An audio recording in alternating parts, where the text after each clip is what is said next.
விஜய்க்கும் சங்கீதாவிற்கும் கடந்த 1999ஆம் ஆண்டு திருமணமானது. இவர்களுக்கு ஒரு மகனும் மகளும் உள்ளனர். அப்படி இருக்கையில் கடந்த சில வருடங்களாகவே விஜயும் சங்கீதாவும் ஒன்றாக இல்லை, அவர்களுக்கு நடுவே பிரச்சனை உள்ளது என பொதுவெளியில் பேசப்பட்டு வந்தது. ஆனால் இது தொடர்பாக இருவரும் பொதுவெளியில் ஏதும் பேசாமல் இருந்து வந்தனர். இந்நிலையில் திருமணமாகி 27 வருடங்களுக்கு பிறகு விஜயின் மனைவி சங்கீதா தற்போது விவாகரத்து கோரியுள்ளார். விவாகரத்து கோரியது தொடர்பான காரணங்களாக சங்கீதா தனது மனுவில் குறிப்பிட்டுள்ள தகவல்கள் என்னவென்றால், நடிகை ஒருவருடன் திருமணத்தை மீறிய உறவில் விஜய் இருந்தது எனக்கு 2021 ஏப்ரல் மாதம் தெரிய வந்தது. அதை நான் கண்டுபிடித்த பிறகும் நடிகையுடன் திருமணத்தை மீறிய உறவை விஜய் தொடர்ந்து வந்தார். அவ்வாறு அவர் உறவை தொடர்ந்து வந்ததால் நான் மனதளவில் பாதிக்கப்பட்டேன். நடிகையுடனான திருமணத்தை மீறிய உறவை கண்டுபிடித்த பிறகு விஜயால் நான் ஏமாற்றப்பட்டதாக உணர்ந்தேன். பல முறை வலியுறுத்தியும் இரக்கமே இல்லாமல் திருமணத்தை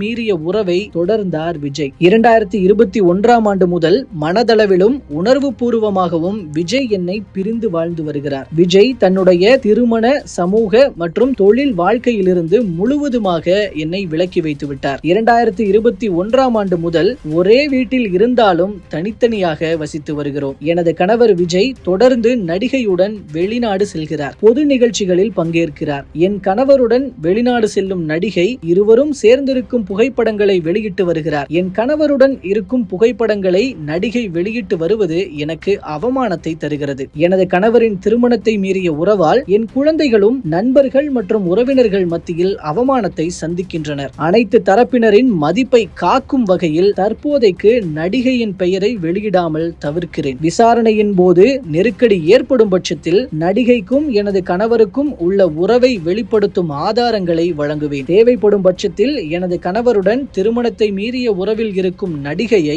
வழக்கின் 2வது எதிர்மனுதாரராக சேர்ப்பேன். திருமணத்தை மீறிய உறவை தட்டி கேட்டதால் வீட்டில் எனக்கான உரிமைகளை விஜய் நிறுத்திவிட்டார். மேலும் என்னை சுதந்திரமாக நடமாட விடாமல் தடுத்தார். அதோடு பொருளாதார ரீதியாக விஜய் எனக்கு பல்வேறு கட்டுப்பாடுகளை விதித்தார். இத்தகைய சூழ்நிலையில் விஜயின் வருவாய் மற்றும் சமூக அந்தஸ்துக்கு ஏற்றவாறு அவர் எனக்கு நிரந்தர ஜீவனாம்சம் வழங்க வேண்டும் என தனது மனுவில் சங்கீதா குறிப்பிட்டுள்ளார். தமிழக வெற்றி கழக தலைவர் விஜய்க்கு ஏற்கனவே கரூர் விவகாரம், சிபிஐ விசாரணை, ஜனநாயகன் விவகாரம் என பல்வேறு நெருக்கடிகள் இருப்பதும் அவை அரசியல் ரீதியாக பின்னடைவை ஏற்படுத்தி வருவதும் தொடரும் சூழலில் தற்போது விஜயின் மனைவியே அவர் மீது வைத்துள்ள இந்த குற்றச்சாட்டுகள் விஜய்க்கு பெரும் பின்னடைவை ஏற்படுத்தியுள்ளது. இதற்கு விஜய் தரப்பு பதில் என்ன என்பது தற்போது எதிர்பார்ப்பை கிளப்பும் முக்கிய கேள்வியாக உருவெடுத்துள்ளது.